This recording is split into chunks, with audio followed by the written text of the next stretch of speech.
अकोल्यामध्ये श्री गजानन महाराजांच्या पालखीचं काल मोठ्या जल्लोषात स्वागत करण्यात आलं। आजही पालखी अकोल्यामध्ये मुक्कामी असेल। गजानन महाराजांच्या पालखीचं हे 55वे वर्ष आहे। यावर्षी पालखीमध्ये 650वर अधिक वारकऱ्यांचा समावेश आहे।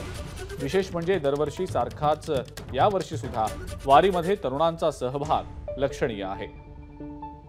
अकोल्यातल्या ड्रोन दृश्यांसह गजानन महाराजांच्या पालखीतल्या उत्साहाचा आढावा घेतला आमचे प्रतिनिधी उमेश अलोणे यांनी।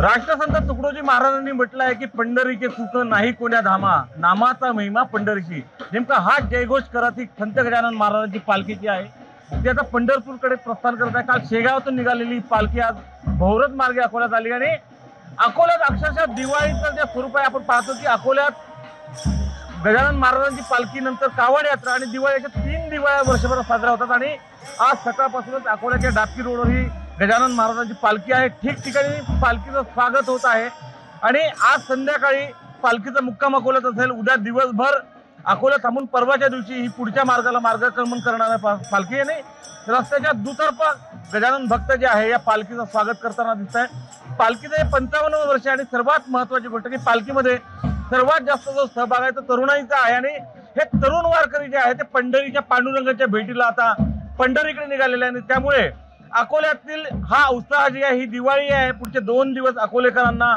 या गजानन भक्तीचा जो उत्सव आहे तो पाहायला मिळणार आहे। उमेश अलोणे, एबीपी माझा, अकोला।